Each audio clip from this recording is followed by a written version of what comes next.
पंढरीचा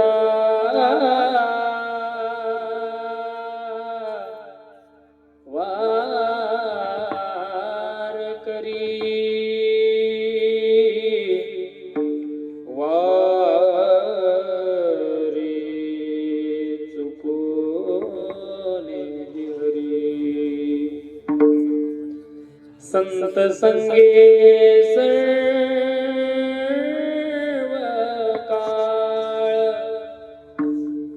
अखंड प्रेमाचा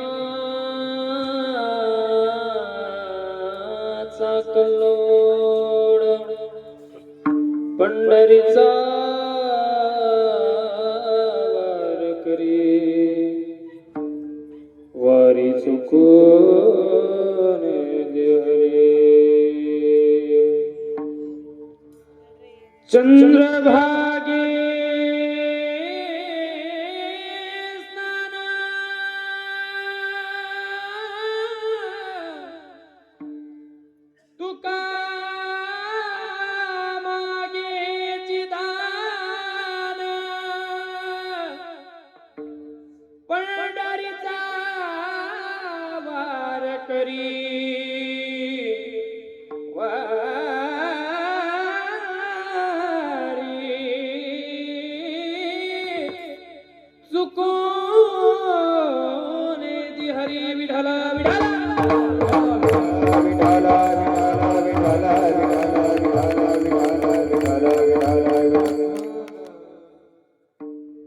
यन्त प्रविश्य मम वाचमिमां प्रसूता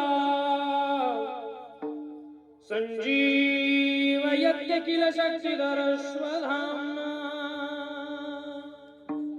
अन्यं वस्य हस्तचरणश्रवणत्वगादिन् प्राणान्नमो भगवते पुरुषाय तुभ्यम्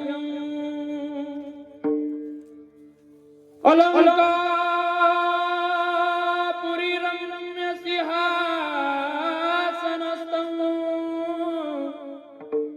पदं भोजतेजस्वी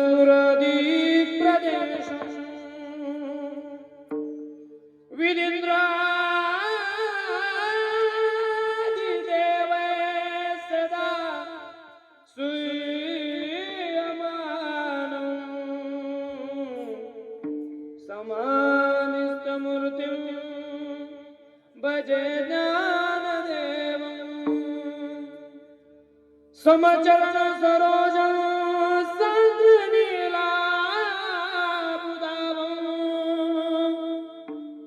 जगन्नीत पाणी मंडन मंडनाना तरुण तुलसी माला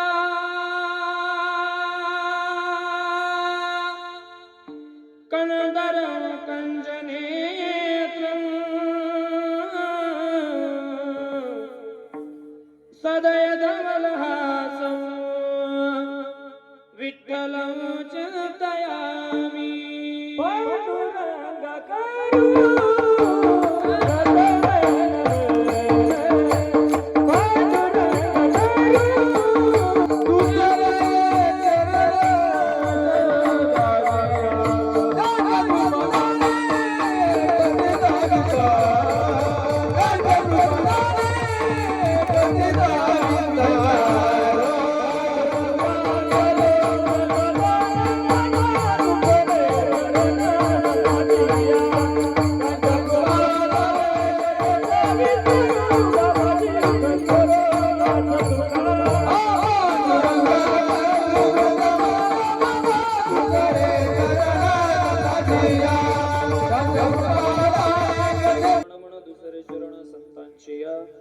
त्यांच्या कृपादाने कधीचा विस्तारू बाबाजी सद्गुरु दास तुका.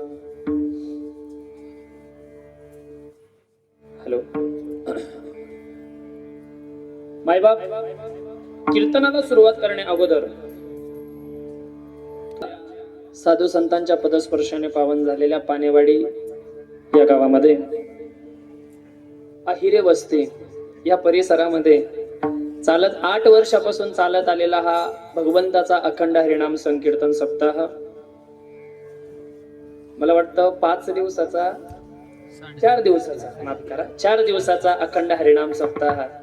आता मला सांगा, आजचा 4था दिवस आहे, उद्याचं काल्याचं कीर्तन झालं, उद्या संध्याकाळी तर काही राहील का?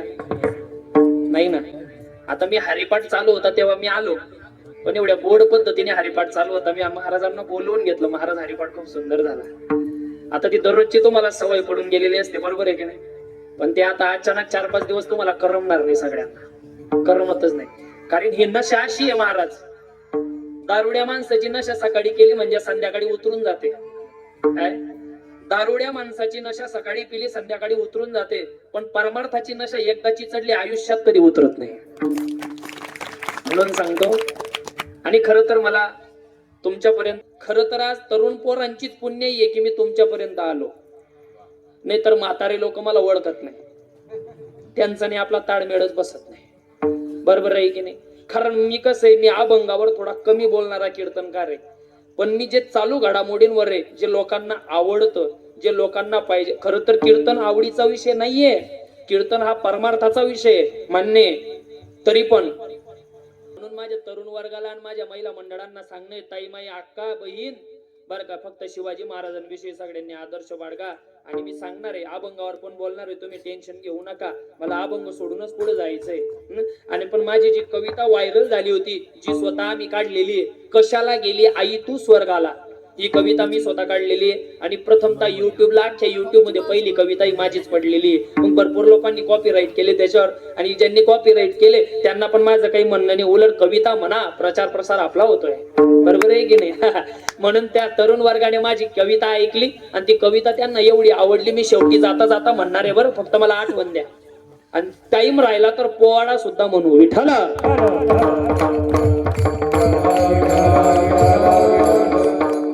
अभंग. आता माझा स्वभाव थोडा आगाऊ आहे म्हणून बोलतो, बरं.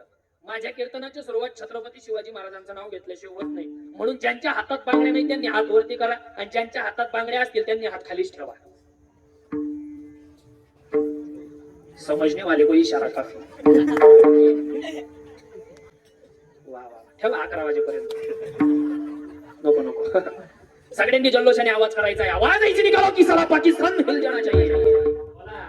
क्षत्रिय कुलावतंश सिंहासनाधीश्वर राजाधिराज महाराज श्रीमंत श्री छत्रपती शिवाजी महाराज की, धर्मवीर संभाजी महाराज की. ज्या प्रकारे माझ्या छत्रपती शिवाजी महाराजांनी या जगाचा इतिहास लिहिला आणि त्याच प्रकारे माझ्या अण्णाभाऊ साठेंनी काय केलं? साहित्य रत्न म्हणजे आमच्या अण्णाभाऊ साठे. मी अण्णाभाऊंची पाठी बघितली येताना बोललं पाहिजे, प्रत्येक महापुरुषाबद्दल कीर्तनात बोललंच पाहिजे. छत्रपती शिवाजी महाराज. बरेच लोक आम्हाला विचारतात बरं का, बाबा महाराज तुम्ही सुरुवातीला शिवाजी महाराज कीर्तनात का सांगतात? आता का सांगतात? सगळेच कीर्तनकार सांगत नाही, कारण ती सांगण्याची टेक्निक पण जरा वेगळी लागते आणि प्रत्येक कीर्तनकाराचा अभ्यास वेगळा असतो. त्यानुसार प्रत्येक कीर्तनकार आपापल्या शैलीत मांडण्याचा प्रयत्न करतो. पण मी तुम्हाला सांगतो, जेवढ्या माझ्या कीर्तनामध्ये महिला मंडळ, पुरुष मंडळ आणि तरुण वर्ग बसलेले, माझ्या सगळ्या तरुण लेकरांना, माझ्या आया बहिणींना विनंती येत आहे, मी शिवाजी महाराज कीर्तनात का सांगतो? कारण छत्रपती शिवाजी महाराज एका जातीपुरता मर्यादित नव्हते. सगळ्या जाती धर्माला सोबत घेऊन चालणारा राजा एकमेव जर जगामध्ये कोणता असेल तर फक्त छत्रपती शिवाजी महाराज. एकमेव फक्त छत्रपती शिवाजी महाराज. बरेच लोक आम्हाला विचारतात, मराठे महाराज काय केलं तुमच्या शिवाजी महाराजांनी? सांगतो ना, आज माझ्या आया बहिणींच्या कपाळी हे जे कुंकू दिसतंय कोणामुळे? फक्त छत्रपती शिवाजी महाराजांमुळे. आज माझे तरुण वर्ग एकत्रित आलेले आहेत कोणामुळे? फक्त माझ्या छत्रपती शिवाजी महाराजांमुळे. आज भजन कीर्तन कोणामुळे चालू असतील? जेवढे कीर्तन होतात ते कीर्तन कोणामुळे चालू असतील तर फक्त छत्रपती शिवाजी महाराजांमुळे. तुम्ही म्हणाल महाराज कस काय? अरे ज्या वेळेस अफजल खान नावाचा 32 दाताचा बोकड शिवाजी महाराजांना मारण्यासाठी निघालेला होता आणि यदा कदाचित माझ्या शिवाजी महाराजांच्या जीवाचं काही झालं असतं तर मला तुमच्या समोर हात पसरून परवानगी घ्यावी लागली असती. खुदा जहांपना, हम आपके सामने कीर्तन पेश करना चाहते हैं, हमें परवानगी दीजिए. तुम्हाला कळलं नाही? माझ्या डोक्यावर भगवा फेटा राहिला नसता, गोल टोपी राहिली असती. गोल टोप्या कोण घालतो? तुम्हीच बोला बाबा, त्यांचं आपल्याला नाही चालत. मी रोखोक बोलणारा माणूस आहे म्हणून मी एकटा आता मान्य असू दे. जगद्गुरु तुकोबारायांनी काय मागितलं की देवा मला काही नको, मला जोही जन्म तू देशील मला फक्त तुझा पायाचा दास होऊ दे. आणि देवाने जगद्गुरु तुकोबारायांना स्वतःचं दास्यत्व मान्य करून घेतलं, जवळ घेतलं. म्हणून हे जीवावी माझी आस जन्मोजन्मी तुझा दास. आणि देवा तुझा दास झाल्यानंतर मला सांगा, विठ्ठलाने कोणत्या देवाला जास्त भजलं आणि कोणत्या देवाला जास्त जवळचं मानलं? बोला ना. माहित नाही?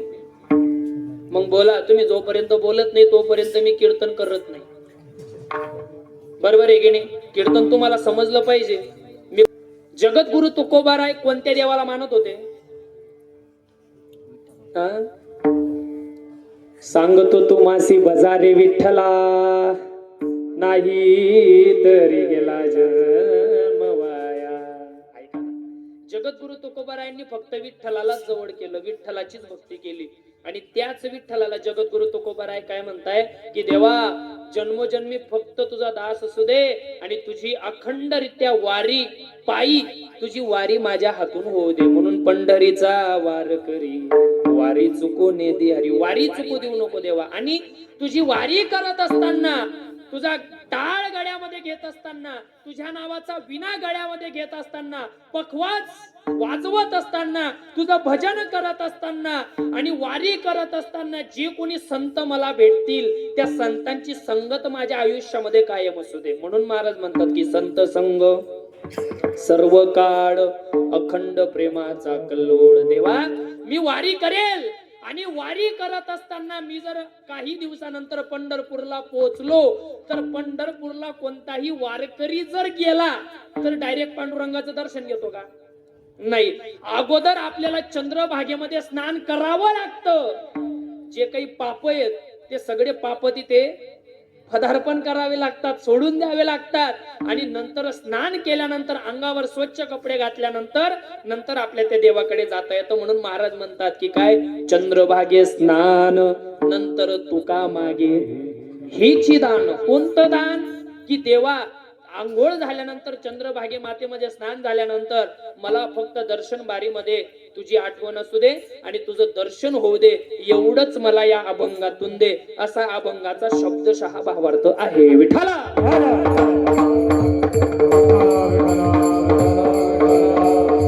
लक्ष द्या. प्रत्येकाला वाटतं की आपलं बरं असावं आणि चांगलं असावं, वाटतं ना प्रत्येकाला. पण चांगलं असण्याकरिता जीवनामध्ये आल्यानंतर पुण्य करावं लागतं. तुम्ही म्हणाल का हो सागर महाराज, एवढा मोठा 4 दिवसाचा सप्ताह आम्ही करतोय, हे पुण्य नाही का? हे पुण्यच आहे, पण एवढ्या पुण्यानं तुमच्या जीवनामध्ये काहीच होणार नाही. जीवनात 36चा आकडा असल्यामुळे यांचं जमत नव्हतं. तरी पण भगवान श्रीकृष्ण पांडवांना घेऊन भीष्म पितामहांकडे आलेत. भीष्म पितामह कौरवांच्या बाजूला होते का पांडवांच्या? कौरवांच्या बाजूला. पण सगळ्यात मोठे होते म्हणून मार्गदर्शन करण्यासाठी भगवान श्रीकृष्ण स्वतः त्यांना घेऊन भीष्म पितामहांकडे जातात. झालं काय ऐका. सगळे पांडव तिथे आलेत. भीष्म पितामह सिंहासनावर बसलेले होते. पांडव बाकीचे इकडे बसले, बाकीचे कौरव बसलेले होते आणि भगवान श्रीकृष्ण समोर बसले आणि भीष्म पितामहांच्या उजव्या बाजूला द्रौपदी बसली. ऐका. तर त्या टायमाला भीष्म पितामह पांडवांमध्ये जे मोठे होते त्याचं नाव होतं धर्मराजा. धर्मराजाला भीष्म पितामह म्हटले, हे धर्म, जीवनामध्ये आल्यानंतर सगळ्यात महत्वाची गोष्ट काय? न्याय काय, नीती काय आणि धर्म काय? कारण राजा दान करणे हा लोकांचा धर्म आहे. करंदीकरांची कविता आहे, देणाऱ्याने देत जावे, घेणाऱ्याने घेत जावे, एक दिवस घेता घेता घेणाऱ्याचे संपत्तीतला 10% भाग जर तुम्ही चांगल्या कामासाठी खर्च केला तर तुमच्या कमवलेल्या संपत्तीला फायदा आहे. दुसरी गोष्ट लक्ष द्या.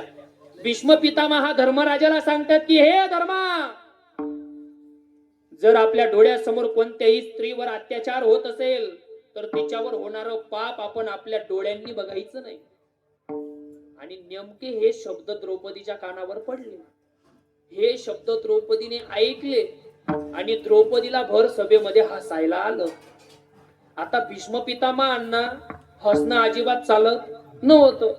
आता द्रौपदी भीष्म पितामहांच्या बोलण्याला हसली म्हणजे भीष्म पितामहांचा अपमान झाला.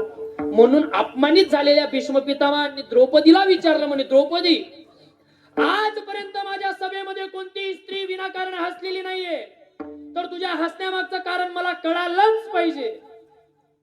द्रौपदी उठली आणि द्रौपदी अशी समोर आली आणि द्रौपदीने सांगितलं, भीष्म पितामह, हात जोडते आणि एकच सांगते, उगाच मागच्या गोष्टी काढायला लावू नका. असं समजून घ्या, रात गई पात गई, रईसो गंगा पुढं गया सो तीर्थ. बरोबर आहे की? उगाच मागच्या गोष्टी काढू नका म्हणे. आजचं कीर्तन झालं. सकाळी उठून बरेच लोक म्हणतील रात गई, असं तुम्ही म्हणू नका बरं माझ्या बाबतीत. हा ऐका. भीष्म पितामह द्रौपदीला सांगतायत, द्रौपदी, माझ्या बोलण्याला तू हसली ना, तर मग त्या हसण्यामागचं कारण मला सांगून टाक. द्रौपदी म्हणते, भीष्म पितामह, मी तुमच्या बोलण्याला हसलीच नाही. तर भीष्म पितामह शेवटचं द्रौपदीला विचारतायत, द्रौपदी, हे बघ, माझ्या सभेमध्ये आजपर्यंत कोणती कुलवान स्त्री विनाकारण हसलेली नाहीये. मी तुला काहीतरी श्राप देईल, याच्या अगोदर तू मला सांगून दे की तू मला का हसली. तर द्रौपदी काय म्हटली, भीष्म पितामह, मी जर सांगितलं तर तुमचा भर सभेमध्ये अपमान होईल. म्हणजे तरी मला चालेल, काही प्रॉब्लेम नाही, पण तुझ्या हसण्यामागचं कारण मला सगळ्यांसमोर कळालंच पाहिजे. द्रौपदी अशी समोर आली. पांडव बसलेले होते, कौरव बसलेले होते, भगवान श्रीकृष्ण स्वतः बसलेले होते. आणि द्रौपदी काय म्हटली माहितीये का, भीष्म पितामह, आताच तुम्ही काही क्षणानंतर धर्मराजाला एक उपदेश केला म्हणे, जर कोणत्याही स्त्रीवर जर अत्याचार होत असेल तर तिच्यावर होणारं पाप आपण आपल्या डोळ्यांनी बघायचं नाही. मी मान्य करते म्हणे भीष्म पितामह, पण ज्या वेळेस मी रजस्वला होते, काय, ज्या वेळेस मी रजस्वला होते, भर सभेमध्ये दुःशासन मला ओढीत आणीत होता आणि माझे विवस्त्र करण्याचे प्रयत्न करीत होता, तेव्हा तो माझ्यावर होणारा अत्याचार न होता का? तेव्हा त्या सभेमध्ये माझ्यावर जे पाप होत होतं, माझी जी साडी सोडली जात होती, हे पाप तुम्ही तुमच्या डोळ्यांनी बघितलं नाही का? त्यावेळेस तुम्हाला न्याय, नीती, धर्म दिसला नाही का? अंगलट आले की बरेच लोक विसरतात. ज्यांना पंढरपूरला जाण्याची जीवावर येते त्यांनी एकच अभंग पाठ केलेला राहतो, कोणता? न लगती सायास जावे वनांतरा, सुखे येतो घरा. ज्यांना महाराज लोकांना जास्त पैसे द्यायची जीवावर येते ते काय म्हणतात माहितीये का? देती घेती फायद्याचं बरोबर पाठ केलंय काही लोकांनी. दुसऱ्याच्या जीवनावर बोलत असताना लोक वकील होऊन बोलतात, बाबा पण तोच प्रसंग आमच्या कीर्तनकार महाराजांवर राहिला ना, लोक जेज होऊन न्याय करतात. विठाल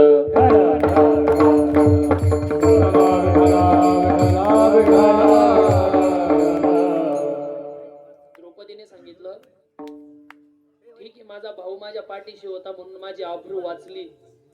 तेव्हा द्रौपदीने सुद्धा देवाकडे मागितलं होतं, धावा केला होता देवाचा, म्हणून देव त्या ठिकाणी धावत आले. आणि ज्या वेळेस एक दिवशी द्रौपदी भगवान श्रीकृष्णाचा हात कापला, तर त्यावेळेस सख्खी बहीण श्रीकृष्णांची, तिचं नाव काय, सुभद्रा. सुभद्रानं जरीची साडी होती, साडीचा एवढी महागडी साडी मी कस काय फाडू, तर सुभद्रेने स्वतःचा पदर फाडला नव्हता, पण द्रौपदी मांडलेली चुलत बहीण होती आणि द्रौपदीने आपला साडीचा पदर बांधला भगवान श्रीकृष्णांच्या बोटाला.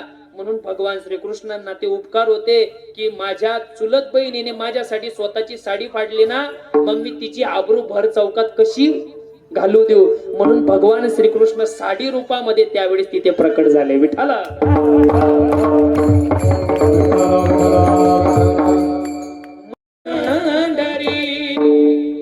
एक वेशीची मुलगी भक्ती करून धन्य झाली, कानोपात्राला देवाने मंदिरात जागा दिली. कशी दिली ऐका. अरे वेश्येची मुलगी होती. कानोपात्रा सकाळी उठायची, पांडुरंगाच्या मंदिरामध्ये यायची, आणि ज्या प्रकारे आपण तुकाराम महाराजांनी प्रमाण दिलेलं आहे, महाराजांनी प्रमाण दिलेलं आहे, नाचू कीर्तनाची रंगी. कीर्तनात नाचलं तर अतिउत्तम, मंदिरात नाचलं अतिउत्तम, बँड मध्ये नाचलं नो उत्तम. म्हणून सांगतो तुम्हाला, ऐका, माणसाने कुठं नाचावं याचं स्वतःला भान असलं पाहिजे. कान्होपात्रा देवाच्या दरबारात नाचत होते. कोणत्या देवाच्या? ह्या देवाच्या दरबारात. आणि एक बिदरचा बादशाह आलेला होता पंढरपूर बघण्यासाठी.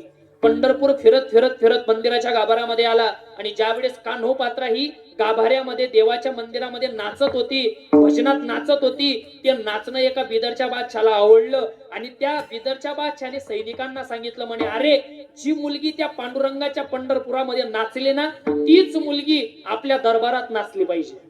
मला काही माहित नाही, हवे तेवढे पैसे द्या तिच्या आईला. तिचा सगळा बायोडाटा काढला, तिची आई निघाली वेश्या. आता वेश्येला लागतो पैसा, बरोबर आहे की नाही? माझं बोलणं रोखठोक आहे बरं, जे ते स्पष्ट बोलतो. आणि सगळे सैनिक राजाने त्या वेश्येकडे पाठवले, आणि त्या वेश्येला पैशांची मागणी दिली, पैसे दिले, आणि त्या मुलीला विकत घेतलं. कोणी? राजाने. आणि ती कान्होपात्रेला ही बातमी वाऱ्यानुसार कळाली की मला आता राजा त्याची दासी बनवायला घेऊन जाणार, त्याच्या दरबारामध्ये मला नाचवणार. पण कान्होपात्रेला त्याच्या दरबारामध्ये नाचायचं, दरबारात नाचणं वेगळं आणि मंदिरात नाचणं वेगळं. कान्होपात्रेने सांगितलं की माझा जन्म हा माझ्या विठ्ठलासाठी झालेला आहे, मी शेवटपर्यंत माझ्या विठ्ठलाला सोडणार नाही. पण आता कान्होपात्रेला वाटलं की आता मला राजाचे सैनिक येणार, मला घेऊन जाणार, मला बंदी बनवणार, मला त्यांच्या तिथे नाचावं लागेल, मुला मुजरा करावा लागेल, नाचावं लागेल. मग आता शेवटचं माझ्या पांडुरंगाचं दर्शनाला जाते. कान्होपात्रेला वाटलं की मी आता जाणार. मंदिरात गेली पंढरपूरला, आणि पांडुरंगाच्या मंदिरामध्ये थांबली. अशी लांब अशी दर्शन बारी होती, दर्शन रांग लागलेली होती. पांडुरंगाचे सगळेजण दर्शन घेत होते आणि सगळेजण असे निघत होते. आता हळूहळू कान्होपात्रेचा नंबर येत होता, आणि कान्होपात्रेचा नंबर आला.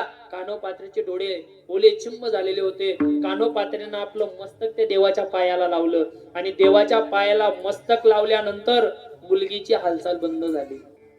तिथे एक ब्राह्मण आले, त्या ब्राह्मणाने त्या मुलीला उठवलं. पण ऐका ना, अरे, ज्या कान्होपात्रेला भगवंताला सोडून जायचं नव्हतं ना, तर भगवंताने स्वतः कान्होपात्रेला स्वतःच्या जवळच बोलवून घेतला. गेली तिथं तिने जीव दिला. कोणी? कान्होपात्रेनं. कोणाच्या पायाजवळ? ह्याच पांडुरंगाच्या पायाजवळ माझ्या कान्होपात्रेनं जीव दिला. आणि जीव दिल्यानंतर, देवा, जीव दिल्यानंतर ज्या वेळेस कान्होपात्रा, हे बघा,